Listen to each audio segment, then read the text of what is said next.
Zviri sei guys for the people. Yo, nhasi kuri kutonhora kuti mbijana vaJehovha. Ndakatoshandoirikidza sei kuti nditonhorerwe. Ndinonzi kuti ndidzirwe kani. Guys, how are you? Confidence. Koni papa. Koni papa, koni papa, koni papa, koni papa, koni papa, koni papa. Guys for the people. Ona you. Look at that. Saka ya ringbeam yatiri kuita yemapila akaiswa saka umbotenderera neni timboona kuti zvezvekuitika ringbeam yabuda munzwa here kana kuti kwete panapa there are some people varikufanira kuti vauye vatore mameasurements anoda kuti client yedu ingogara anazvo kana stage yake akuda kuiita anongoziva kuti inini budget yangu yakamira sei. So let's go. Amozviona so this design, like I told you guys, so apa, energy, 3 na 1, 2. Then you will get it in that fan light door, 230 we are about. Is a fan light door, 230. Then it does our ringbeam. It will put that in according to me, Abuda, and this is around. So we are kuno. We are kada. Where's what did you do? Sakura to put this or share a if God blesses me, my window is like this. Window net out in my naked. This is something I'm going to copy as well. My next house, if God blesses me. Maybe Nenda could manage chow.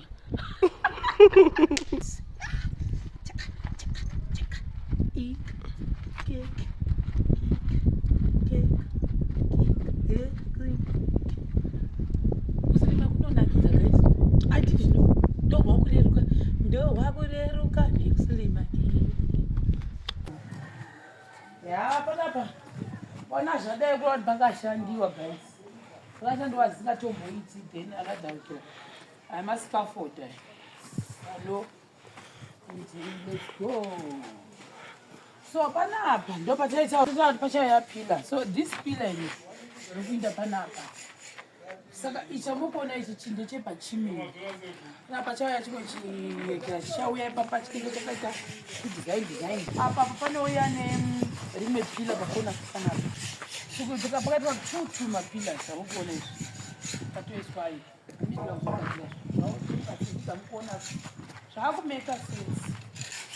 Apo ndochakucheka simbi dzekuti medzazorongedzera kuti vapamusura pakulainanaina kuti vaone kuti vapozogadzira pakuti ringbeam tiripo basa chanjo chete samozviona manje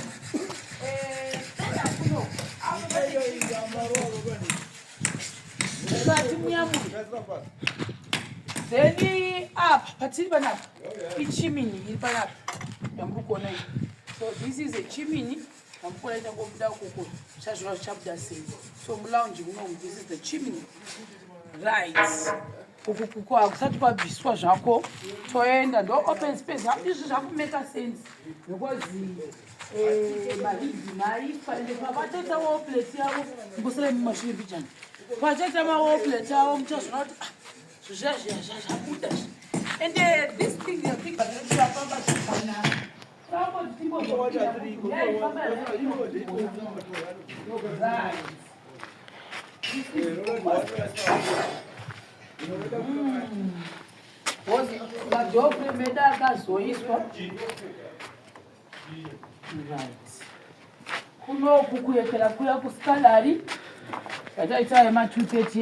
the scalar. Scalar yedu. So kuno kishire goza pacha zising apana pamukuona. Ringbeam yedu boita from inside. Vaione that's the ringbeam yedu issue. Vamukuona vakata wataumbira vatimbo matimbo saka ino ipanti latini neyese yakakura kudai. That's the ringbeam yedu iyo. So munomesa mupandi mamukuona. Toba. Because my wife got the chico, imba guys. I'm going Because the Ziko was honestly, I actually like this design. Also the Ziko. How American British sort of, and also in Zimbabwe are adapting. So you can only plan your own without washing. But washing no cheaper plans. You are seeing the wonderful work he did here. All the ideas from Washington. You tell him what you want. He puts everything on tape. Actually in the computer. Oh, what is this? The cat. Washington's a couple of drawer young yo. Oh, yo, and knock up that can steak times 100. I like this design. I don't know like. So we are kunoku. But Tangana is not in the design open space in Panama. So that's why kunoku. Oh, bathroom. I think I'm sure just what taboo.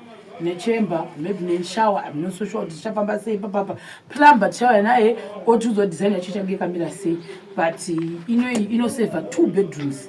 So in the end, you need the window away. You save 2 bedrooms. The kunoku, right? Toya kuno. Oh, I can't stop passing. I'm not sure what ish. Kama kwanza hata kuchukuka mapranga haya because mapranga haya yoka yakatisa Ringbeam amukuona pana ama babata. So this is the other bedroom. My window, I love big windows, guys. Then this one musuya makachiona chadi chasimkamdenga koshini and the second bedroom. So we are this is the other bedroom with the big window food shakari. Then after potato papa sapapera mse bazo pera. In the garage.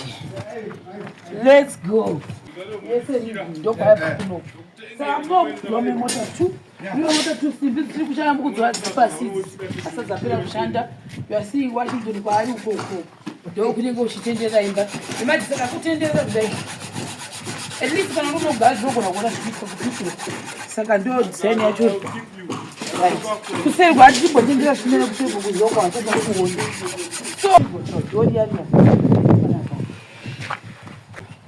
hamosho toya kuno kofuta ne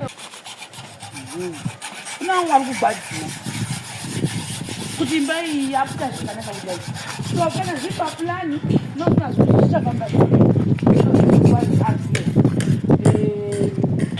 toenda nekoko dai ukoko ndoekwedukusaidino saka yadhi yese ichiri kungoenda kumberi uko zvako ukuko whatever zvamukuona uhandende right so ndoine bheki yedu kunosaidino pamukuona that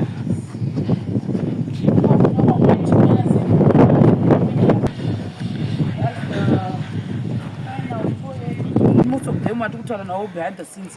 The first thing I'll ask you is, do you have water pump? Why? Mvura is one of the things that are going to challenge Pabasa. I think it's shit. So kazhinji nyangwe metiro iripo asi mvura pasina. Basa unogona kusatenda mberi because kuti ushande nedhaka unotoda mvura. So the first thing chandakabvunza satate say tenda actually ndo chandogara ndichivhunza pese pane ndisandasimuka kuti project yakutanga. I ask client yedu kuti une mvura yakati hauna mvura pamba pako kana kuti une plan B because mvura inonzi ende kazhinji unozoona ngo waita low system kutenga mvura. I know from experience because pandakambovharirwa mvura kuitenga ndaihwa sokuti akusuffocate saka ndosaka kuona apa panapa it was very easy for us tototengera ingogara rakazara nemvura kana razara nemvura vanhu votanga kushanda this hose pipe yamukuona iyi ndo dzaitibatsira hose pipe. I think dzakazoguma dzakushanda dziri 2 if I'm not mistaken because imba yedu yakakura saka tikapuwa mahose pipe maviri kasi itu handiti mahose pipe maviri akanokonectana kuti basa riite zvakanaka rifambe wakwanisa kutora measurements. The one of the guy ari apa bukushu wasama measurements emabagla bus then kuchauya vachayasoma measurements ema-windows ma-aluminium chaya futi na-plumber kuzonyatsomeasure kuti anyatsoona kuti material yake yakanyora zviri kuenderana here kana kuti kwete vazhou mukuvaziva zvavakauya pana was here. If you want to come and confirm so that material yemurungu isazoshota anongodzoka zvakare, because in I believe in perfection. We all learn from our mistakes. Saka iwe ukaita zvokufungira, ini chekufungira kazhinji kacho handichifariri. Ndoshanda kana ndichiburana navanhu kuti ukaita zvokufungira ukauya newindo rikashota zvichanetsana. Saka beta uye paground womezha. Kana wamezha iwe ukazondishotera sara uri iwe wamezha, plan uchaita uri iwewe, plan B and C and D ndiwo unoita, because ndakakupa opportunity ukauya ukamezha.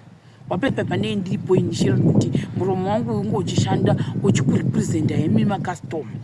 Anything chinoita nemagirazi azvidi kutombofungira, because ukauya riri frame diki rekasakwana, now haisi problem yeclient.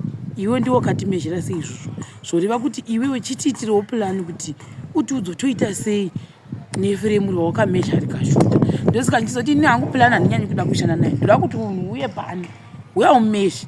Kana wewe wakangamwa, let's drive tidzokera. I think I did that about 2 times tiri kumasoro. Client haitombopindi pazvese izvozvo. Mumwe maaluminium akakangamwa measurements, ndikati no problem, let's go and measure. Ndobva akangamwa futi rimwe asingachazivi, ndikati don't worry, let's go and remeasure. So I would rather come back ka10 kuzoita remeasure than kuti undipe chinhu chekata sei chisina kuitwa zvakanaka.